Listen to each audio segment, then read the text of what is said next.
बसंत का बहुत प्यारा सा कुछ उदास सा मौसम, कुंभ स्नान का मौसम। और मैं यहाँ पर बैठे-बैठे आप लोगों को पढ़ के, देख के, सुन के कुंभ स्नान कर रही हूँ। और कुंभ स्नान कर रही हूँ मैं वीरेंद्र भाटिया जी की बहुत प्यारी कविता के साथ, जिसका नाम है कुंभ के बाद कुंभ जाऊँगा। कुंभ के बाद कुंभ जाऊँगा, जब सब लौट रहे होंगे कुंभ से। दुनिया को सुना रहे होंगे अपने अनुभव, रोमांच और सांस्कृतिक गाथाएँ, मैं तब जाऊँगा कुंभ।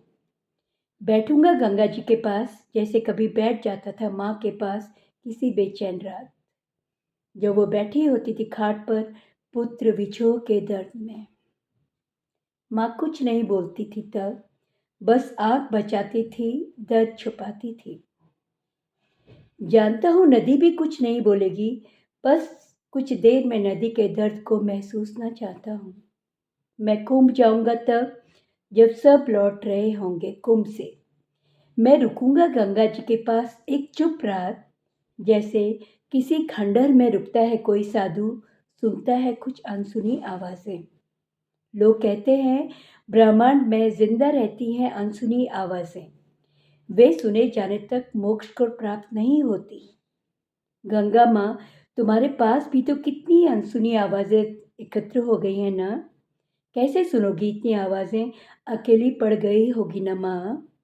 मैं कुंभ जाऊँगा तब, जब सब लौट रहे होंगे कुंभ से पाप मुक्ति का दम लिए। मैं रुकूँगा गंगा जी के पास, जैसे कोई परिजनों के अस्थि बहाने के बाद बैठता है कुछ देर गंगा जी के साथ। मैं गंगा जी में बहते पाप देखने जाऊँगा। मैं गंगा जी में बहते पाप देखने जाऊँगा, कोशिश करूँगा पाप को अलग-अलग देखने की।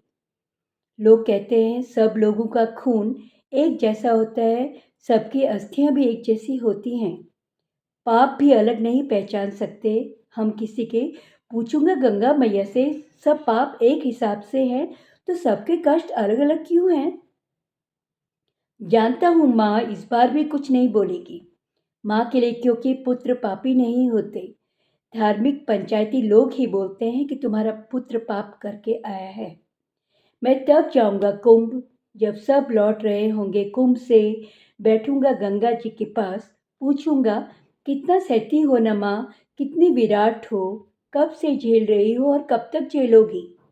जानता हूँ माँ कुछ नहीं बोलेगी। धर्मपरायण माँ धर्म निभाती है, धर्म की यातनाएँ नहीं बाँचती। Thank you. Good morning India.